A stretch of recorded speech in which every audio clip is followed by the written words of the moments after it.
Hey beautiful people, good morning and welcome to JKSSB online tutorial. मैं हूं सतीश और start करते हैं हम लोग स्पेशलाइजेशन का रिवीजन क्लासेस। और आज की इस रिवीजन क्लास में हम लोग जिस टॉपिक को स्टार्ट करेंगे, टॉपिक का नाम है poverty and unemployment. Alright, well जितने भी पेड स्टूडेंट हैं, मैंने इस टॉपिक को बहुत अच्छे से ब्रीफ एंड कंप्रिहेंसिव वे में आप लोगों को पूरे के पूरे चीजें जो थी वो एक्सप्लेन करी पेड कोर्स में। और आज इस पर्टिकुलर टॉपिक से किस तरह के क्वेश्चंस आपको एग्जाम में पूछे जा सकते हैं, वो क्वेश्चंस आप लोगों के साथ इस वीडियो लेक्चर में शेयर करने वाला हूं। वेल, एक इंपॉर्टेंट गुड न्यूज है सभी पेड स्टूडेंट्स के लिए।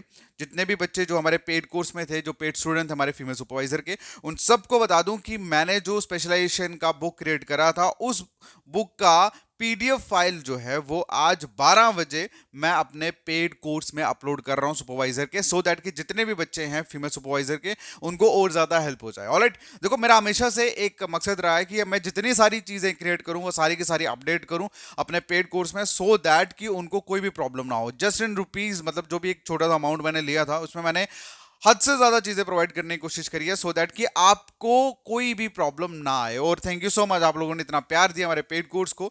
ओके, सो ये 12 बजे के बाद पीडीएफ जो है वो अपडेट हो जाएगा। तो चलिए फिर स्टार्ट करते हैं आज का हमारा रिवीजन क्लास, जिसका टॉपिक है पॉवर्टी एंड अनएम्प्लॉयमेंट। तो इसका जो पहला क्वेश्चन है, पूछा गया है कि बताइए which of the following is a major cause of poverty. Poverty आप सभी को पता ही है, मीन्स गरीबी, एंड अनएम्प्लॉयमेंट मतलब अनएम्प्लॉयमेंट मतलब बेरोजगारी। ठीक है, तो अब क्वेश्चन जो है हमारा पहला पूछा गया है कि बताइए which of the following is a major cause of poverty. Poverty, गरीबी का मेजर कॉज क्या है? देखो मैं आपको एक चीज बताता हूँ, जब भी आप क्वेश्चंस को देखो, मैं रिकमेंड करूंगा कि प्लीज ऑप्शंस को भी एक बार देखना, आंखें बंद करके ऑप्शंस को टिक मत मारना, ऑप्शंस को भी एक बार देखना। क्योंकि कई बार क्या होता है, हम ऑप्शन को जिस नजर से देखते हैं हमें लगता है ये आंसर हो सकता है, इसीलिए पढ़ना बहुत इंपॉर्टेंट है, क्योंकि ऑप्शंस के अकॉर्डिंगली ही आपका आंसर आता है। तो कॉज की अगर हम बात करें पॉवर्टी के, गरीबी का कारण, तो गरीबी का कारण हाई लेवल ऑफ एजुकेशन है क्या? बिल्कुल भी नहीं है। क्यों? क्योंकि ज्यादा एजुकेशन होगी तो लोगों का माइंडसेट ठीक होगा ना। क्लियर? दूसरा जो ऑप्शन है that is stable employment. Obvious सी बात है, स्टेबल एम्प्लॉयमेंट होगी अगर तो पॉवर्टी आएगी नहीं। तो इसमें अगर हम लास्ट वाला देखें, हाई इकोनॉमिक ग्रोथ, अगर सपोज इकोनॉमिक ग्रोथ हाई है तो क्या पॉवर्टी हो सकती है? ऑब्वियसली नहीं होती। तो बचा क्या? बचा आपका lack of access to health care. ठीक है, देखो कहने का मतलब ये है कि अगर हम गरीबी की बात करें तो गरीबी का हेल्थ से अगर रिलेशन हम देखें तो वो सेकेंडरी लेवल पे आता है। ठीक है, बाद में आता है। लेकिन अगर हम इस पर्टिकुलर ऑप्शंस को चेकआउट करेंगे तो ये पहले दो और लास्ट वाला जो है ये ऑप्शन बनता ही नहीं है।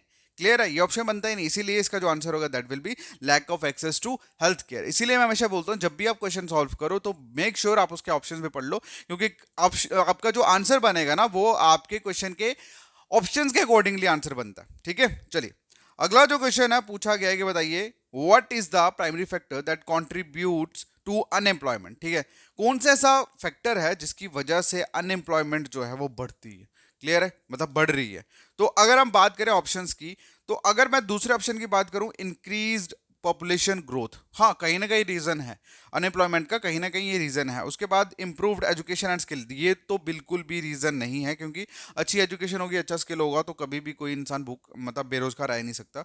उसके बाद स्ट्रॉन्ग गवर्नमेंट इंटरवेंशन, देखो गवर्नमेंट की स्ट्रॉन्ग इंटरवेंशन अगर होगी तो क्या आपको लगता है कि अनएम्प्लॉयमेंट होगी? कभी भी नहीं होगी। ठीक है, अब हम अगर हम देखें तो फर्स्ट एंड सेकंड में हमें ऑप्शंस में लग रहा है कि दोनों में से कोई एक सही है।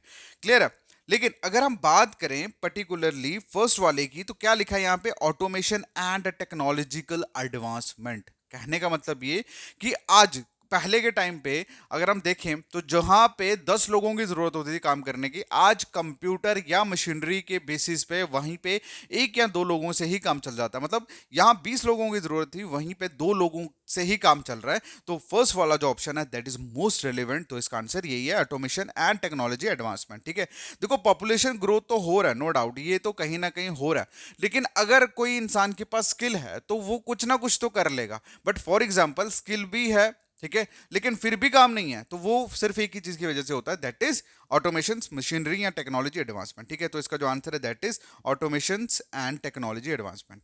नेक्स्ट जो क्वेश्चन है पूछा गया है, बताइए which of the following is the consequences of high poverty level. Consequences का मतलब होता है रिजल्ट, ठीक है, मतलब परिणाम।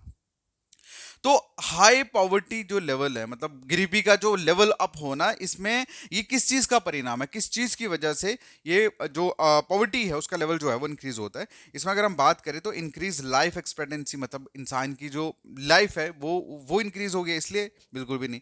रिड्यूस क्राइम रेट, ऑब्वियस सी बात है, नहीं, इन दोनों से तो मतलब पॉवर्टी को कोई लेन देन है ही नहीं।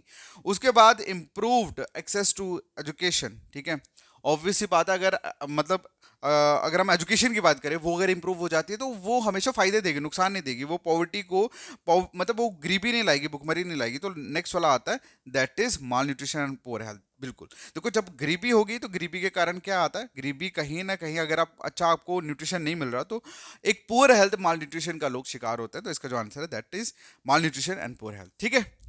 अगला जो क्वेश्चन है पूछा गया है कि बताइए what is the most effective government policy to reduce unemployment. देखो अनएम्प्लॉयमेंट को खत्म कर, सॉरी, रिड्यूस करने के लिए, खत्म तो कभी होगी नहीं, रिड्यूस करने के लिए, कम करने के लिए गवर्नमेंट की इफेक्टिव पॉलिसीज के बारे में पूछा है। गवर्नमेंट किस तरह की इफेक्टिव पॉलिसीज जो है वो बनाती है सो दैट कि अनएम्प्लॉयमेंट को रिड्यूस किया जा सके। तो इसमें क्या है, सरकार हमेशा, देखो आपको भी पता होगा कि सरकार ने बहुत सारे स्किल डेवलपमेंट प्रोग्राम स्टार्ट करे, जिसमें एक ही चीज थी कि भाई अगर आप गवर्नमेंट तैयारी कर रहे हो तो गवर्नमेंट उतनी अगर पोस्टें नहीं बना पा रही है तो एटलीस्ट आपके हाथ अच्छे खासे स्किलफुल होने चाहिए, सो दैट कि अगर कोई भी फील्ड में, जैसे इलेक्ट्रिशियन हो गया या प्लम्बिंग हो गया या मोबाइल रिपेयरिंग हो गया, तो इस तरह के जो स्किल डेवलपमेंट प्रोग्राम्स हैं जो वो सरकार प्रोवाइड करती है, सो दैट बच्चा उसको करे, देन उसके बाद उनको जो जॉब्स हैं पर्टिकुलर एमएनसीज में या अदर प्राइवेट कंपनीज में उनको जॉब मिल सके। तो इसका जो मतलब गवर्नमेंट के जो पॉलिसीज है उसमें क्या है, इफेक्टिवली अगर हम बात करें जो एम्प्लॉयमेंट को रिड्यूस करने के लिए बनाई है, that is providing job training and skill development, ठीक है। तो ये इसका आंसर है। अगला जो क्वेश्चन है पूछा गया है कि बताइए which of the following is a common characteristic of individual living in poverty, ठीक है। बताइए मतलब जो लोग गरीबी में रह रहे हैं, ठीक है, उनमें बताइए कौन से कॉमन फीचर्स होते हैं, ठीक है। हाई लेवल ऑफ सेविंग, बिल्कुल भी नहीं, जो गरीब है वो सेव कहाँ से करेगा। सिक्योर एंड स्टेबल एम्प्लॉयमेंट, बिल्कुल नहीं, क्योंकि जो अनएम्प्लॉयमेंट एम्प्लॉयमेंट ही नहीं है इसीलिए वो गरीब है बेचारा। अच्छा, limited access to basic necessity, बिल्कुल ये इसका आंसर होगा, क्योंकि इन्होंने फीचर पूछा है, कैरेक्टरिस्टिक पूछा है गरीब लोगों का। तो ऑब्वियस सी बात है, जो इंसान गरीब होगा वो क्या करता है, उसके पास बेसिक चीजें जो है, खाना पीना रहना सोना, मतलब ये जो बेसिक नेसेसिटी होती है ये भी बहुत मुश्किल से उस इंसान को मिलती है। तो यही इंसान का, यही इसका मेन फीचर है, किसका, जो लोग गरीबी में रहते हैं। Clear, limited access to basic necessity. अगला जो क्वेश्चन है पूछा गया है, बताइए what is the primary factor that contribute to the cycle of poverty, ठीक है। मतलब ये जो साइकिल चल रहा है इस तरह से, ठीक है, ये जो साइकिल चलता है, मतलब जनरेशन टू जनरेशन जो साइकिल चल रहा है, तो इसका जो प्राइमरी फैक्टर है, प्राइमरी कॉज जो है वो कौन क्या है जिसकी वजह से ये साइकिल जो है मतलब पॉवर्टी का वो कंट्रीब्यूट आता है। तो इसका जो आंसर है that is lack of social mobility. तो ये मैंने आपको क्लास में पढ़ाया था, ठीक है, क्लास सिस्टम में हमने पढ़ाया था। देखो अब कास्ट में क्या होता था, कास्ट में सोशल मोबिलिटी नहीं अलाउ थी, मतलब आप जिस भी कास्ट में पैदा हुए उससे जो भी ऑक्यूपेशन जुड़ा हुआ है बस आपको वही करना होता था। तो इससे क्या होता था कि अगर सपोज करो कोई इंसान गरीब है, उसके जितने भी बच्चे पैदा होंगे, मतलब सपोज करो कोई इंसान मतलब जैसे शूद्रा है, ठीक है, तो उसको जो भी छोटे मोटे काम जो वो करता है, तो वो मतलब उसकी जितनी भी जनरेशन होगी वो सारे के सारे वही काम करेगी। मैटर नहीं करता कि वो कितने इंटेलिजेंट होंगे क्या होंगे, मतलब उनको वही काम करना पड़ेगा। तो इससे क्या होता था कि अगर जनरेशन जो गरीब है वो जनरेशन गरीब ही रहती थी, वो जो गरीबी का साइकिल है वो कंटिन्यू रहता था, ठीक है। तो अब मतलब ये किसकी वजह से होता था, ऑब्वियस सी बात है किसकी वजह से, सोशल मोबिलिटी की वजह से होता था। लेकिन क्लास सिस्टम में क्या आया, क्लास सिस्टम में सोशल मोबिलिटी ओपन हो गया, ठीक है। मतलब कहने का कि अगर आप गरीब फैमिली में पैदा होते हो, अगर आपके पास स्किल है, अगर आपके पास माइंड है, और अगर आप लोग मेहनत करते हो, तो आप अपनी जनरेशन, मतलब आप अपनी क्लास को चेंज कर सकते हो। अगर आप लोअर क्लास में हो या मिडिल क्लास में, अगर आप अच्छी खासी मेहनत करते हो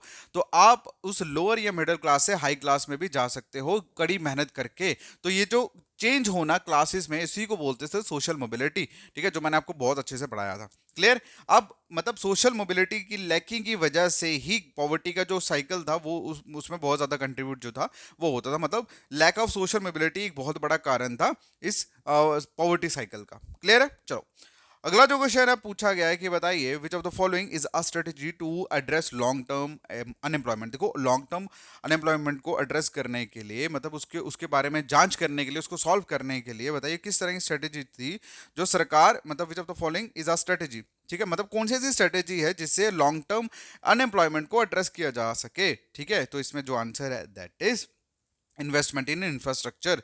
क्या है? Investment in infrastructure. देखो अगर मैं बात करूं रिड्यूसिंग गवर्नमेंट स्पेंडिंग, मतलब गवर्नमेंट के ऊपर जो स्पेंड हो रहा है उसको रिड्यूस करें, तो ऑब्वियस सी बात है वो लॉन्ग टर्म एम्प्लॉयमेंट, मतलब लॉन्ग टर्म के लिए वो बेस्ट सोल्यूशन नहीं है। उसके बाद कटिंग मिनिमम वेजेस, अगर हम ये भी करते हैं तो कब तक करेंगे? एटलीस्ट जो कर रहे हैं बेचारे वो भी तंग आ जाएंगे, वो भी नहीं करेंगे, ये भी नहीं है। अब इम्प्लीमेंटिंग स्ट्रिक्ट वर्किंग रिक्वायरमेंट, देखो मतलब कोई भी काम कर रहा है तो उसके रिगार्डिंग अगर स्ट्रिक्ट रिक्वायरमेंट आप लगा दोगे तो वो भी बंदे बहुत टाइम के बाद चले जाएंगे। तो बचा क्या? Investment in infrastructure. इसीलिए जितने भी आप क्वेश्चंस करोगे जहां पे आपको डाउट आता है तो ऑप्शंस आप जरूर पढ़ोगे। क्लियर? अगला जो क्वेश्चन है पूछा गया है, बताइए what is the main consequences of high poverty level on society. बताइए जो हाई पॉवर्टी है सोसाइटी में उसके क्या परिणाम होते हैं, इसका मेन परिणाम क्या है? ठीक है, ये क्वेश्चन में पूछा गया है। तो इसका जो आंसर है that is reduce social social कोहेंस। देखो जब सोसाइटी में पॉवर्टी होगी, ठीक है, हाई लेवल पे पॉवर्टी होगी, तो वहां पे क्या होता है? कोहेंस का मतलब क्या होता है? कोहेंस का मतलब होता है यूनिटी, एकता। ठीक है, तो ऑब्वियस ही बात है जो अमीर है वो गरीब के साथ उतना रिलेशन रखेगा नहीं। जब रिलेशन रखेगा ही नहीं रहा तो एक ही सोसाइटी में रहे हम। बात किसकी हो रही है? बात सोसाइटी की हो रही है। याद रखना क्वेश्चन जब भी आप पढ़ते हो उसका एक सेंस होता है, उसको अच्छे से पढ़ना। यहाँ सोसाइटी की बात हो रही है कि सोसाइटी में अगर हाई लेवल पॉवर्टी होगी तो जाहिर सी बात है सोसाइटी में क्या होता है? ग्रुप ऑफ पीपल होते हैं। होता है कि नहीं होता है? ग्रुप ऑफ पीपल को ही बोलते हैं सोसाइटी। अब इस ग्रुप ऑफ पीपल में कुछ लोग रिच हैं, कुछ लोग पुअर हैं, या कुछ लोग रिच हैं, तो जाहिर सी बात है रिच जो है वो थोड़ा सा रिलेशन कम रखेगा पुअर से, और पुअर जो है वो रखेगा ही नहीं रिच से, क्योंकि उसको पता मुझे कोई फायदा ही नहीं है। तो इससे क्या होगा? इससे हमेशा एक गैप रहेगा। ठीक है, यूनिटी कभी नहीं हो पाएगी। तो इसीलिए क्या है, इसका जो मेन कॉज होता है सोसाइटी में हाई लेवल पॉवर्टी का, तो ये दैट इज रिड्यूस सोशल कोहेंस, मतलब सोसाइटी में जो एकता है उसको रिड्यूस करता है। चलिए अगला जो क्वेश्चन है, which of the following is a common feature of informal econ which of the following is a common feature of informal economy. देखो इकोनॉमी की जो है that is related with your poverty and unemployment. कहानी तो main पासे की है, ठीक है। तो इकोनॉमी के अंदर हम क्या पढ़ते हैं? About money. अब यहाँ पे एक वर्ड यूज किया गया है कि इनफॉर्मल इकोनॉमी के मेन कॉमन फीचर क्या है। देखो आपको एक चीज बता दूं, अगर आप लोग फॉर्मल एंड इनफॉर्मल का बेसिक डिफरेंस जानते हैं तो आप इजीली इसको सॉल्व करेंगे। देखो फॉर्मल की अगर हम बात करें, फॉर्मल हमेशा, फॉर्मल चीज हमेशा किससे बाउंड होती है? लॉ से बाउंड होती है, ठीक है। और इनफॉर्मल जो होती है वो कैजुअल होती है, मतलब ऐसे ही इसमें कोई प्रेशर या कोई रूल या कोई लॉज या कोई स्ट्रिक्टनेस नहीं होती। इसीलिए इसका जो ऑप्शंस होगा that will be lack of legal protection. क्या आंसर है इसका? लैक ऑफ लीगल प्रोटेक्शन, ठीक है। अब ये जो इनफॉर्मल इकोनॉमी है, ठीक है, इसका जो कॉमन फीचर है that is lack of legal protection, ठीक है। इनफॉर्मल में क्या आता है? इनफॉर्मल मतलब कैजुअल, जिसमें लीगल चीजें ना हो, तो जाहिर सी बात है वही चीज लिखी हुई है, लैक ऑफ लीगल प्रोटेक्शन। उसके बाद नेक्स्ट जो क्वेश्चन है पूछा गया है, what is the primary impact of unemployment on individual. देखो एक इंसान के ऊपर, एक इंसान के ऊपर, इंडिविजुअल की बात करी जाती है, एक सिंगल इंसान के ऊपर किस तरह का इंपैक्ट जो है वो रहता है अनएम्प्लॉयमेंट को लेके। तो इसका जो आंसर है that is loss of self esteem and purpose. देखो एक इंसान अगर बेरोजगार है तो जाहिर सी बात है वो अपनी सेल्फ एस्टीम, जो अपनी सेल्फ रिस्पेक्ट है, वो कभी भी, मतलब वैसे ही उसको लगता ही नहीं है कि यार मेरी कोई वैल्यू है, ठीक है। क्लियर? अगला जो क्वेश्चन है पूछा गया, बताइए which of the following is a government policy to address poverty. बताइए गवर्नमेंट की ऐसी कौन सी पॉलिसी है भाई। ये क्वेश्चन हमने ऊपर भी करा, लेकिन मैंने हमेशा एक चीज बोली कि आप ऑप्शंस को देख के ही मार्क करोगे, क्योंकि क्वेश्चन सेम हो सकते हैं लेकिन ऑप्शंस जो हैं उनके बेसिस पे आपका आंसर बनता है। अब गवर्नमेंट की कौन सी ऐसी पॉलिसी है जिससे गवर्नमेंट जो है वो पॉवर्टी को एड्रेस करती है? That is increase taxes on the wealth, ठीक है। ऊपर मैंने आपको क्या पढ़ाया था? ऊपर मैंने पढ़ाया था बच्चों को, वो एम्प्लॉयमेंट के रिलेटेड था। वो किसके रिलेटेड था? एम्प्लॉयमेंट के रिलेटेड। मतलब अनएम्प्लॉयमेंट को एड्रेस करने के लिए सरकार किस तरह की पॉलिसी बनाती है? सरकार क्या करती है? जॉब ट्रेनिंग, स्किल डेवलपमेंट जैसे प्रोग्राम जो है वो रन करते हैं, सो दैट कि लोगों को थोड़ा स्किल जो है वो डेवलप हो सके, so that they can work in private companies. But यहाँ पॉवर्टी की बात हो रही है कि पॉवर्टी को किस तरह से सरकार पॉलिसी के थ्रू एड्रेस करती है। तो ऑब्वियस सी बात है, एड्रेस का मतलब होता है सॉल्व करती है, ठीक है। मतलब एड्रेस का मतलब होता है पहले जांचना, ऑब्वियस सी बात, जब जांच रहे हैं तो उसका सोल्यूशन प्रोवाइड करना। क्लियर? तो कैसे करती है सरकार? क्या करती है, वेल्दी जो लोग हैं बहुत, जिनके पास मोटा पैसा है, तो उनके ऊपर टैक्स जो है वो लगाती है। नेक्स्ट जो क्वेश्चन है पूछा गया है, बताइए what is the main cause of structural unemployment. देखो मैंने आपको टाइप्स पढ़ाई थी, ठीक है, जिसमें स्ट्रक्चरल अनएम्प्लॉयमेंट भी एक तरह का टाइप था। ओके, अब स्ट्रक्चरल एम्प्लॉयमेंट में क्या होता है? इसमें बेसिकली क्या होता है, मतलब बंदे ने बंदे को जो स्किल है, ठीक है, बंदे ने स्किल जो मतलब बंदे ने जो स्किल एक्वायर्ड करी है या कुछ काम सीखा है, लेकिन मार्केट में जॉब उसके उस स्किल के अकॉर्डिंगली नहीं है, जॉब किसी और स्किल के अकॉर्डिंगली, तो उसी को बोलते हैं स्ट्रक्चरल अनएम्प्लॉयमेंट। तो मेन कॉज क्या होता है स्ट्रक्चरल अनएम्प्लॉयमेंट का? Mismatch between jobs and skill and job requirement, मतलब इंसान के अंदर जो स्किल है उसके अकॉर्डिंगली जॉब्स अवेलेबल नहीं है, जॉब्स जो है वो अदर स्किल वालों के लिए है, तो इसी को बोलते हैं, क्या बोलते हैं इसको? Structural unemployment. तो ये एक मेन कॉज रहता है किसका, मतलब स्ट्रक्चरल अनएम्प्लॉयमेंट का, that is mismatch between skill and job requirement. Clear? अगला जो क्वेश्चन है पूछा गया है, बताइए how does poverty affect child development. देखो चाइल्ड डेवलपमेंट, जो बच्चे की जो विकास है, बच्चे का जो विकास है, बच्चे को जो डेवलपमेंट है, उसको किस तरह से पॉवर्टी जो है वो इफेक्ट करती है, किस तरह से प्रभाव डालती है। तो इसका जो आंसर है that is negative, that is negative impact physical and mental है। ठीक है, नेगेटिवली इफेक्ट डालती है भाई एक बच्चे के मेंटल और फिजिकल हेल्थ के ऊपर। अगला जो क्वेश्चन है पूछा गया है कि बताइए which of the following is the consequences of high unemployment rate. अगर हाई अनएम्प्लॉयमेंट रेट होता है तो उसकी वजह से किस तरह के परिणाम जो है वो देखने को मिलते हैं, ये क्वेश्चन में पूछा गया है। तो इसका जो आंसर है that is reduce demand for goods and services. देखो जब सबसे ज्यादा अनएम्प्लॉयमेंट होगी तो जाहिर सी बात है आपके गुड्स एंड सर्विसेज की जो डिमांड है वो रिड्यूस हो जाएगी। क्लियर? चलिए अगला जो क्वेश्चन है पूछा गया, बताइए what is the primary cause of rural poverty. Rural poverty का प्राइमरी कॉज क्या है, गांव में जो मतलब गरीबी है उसका मेन कारण क्या है। तो इसका जो आंसर है that is limited access to agriculture resources. क्या है?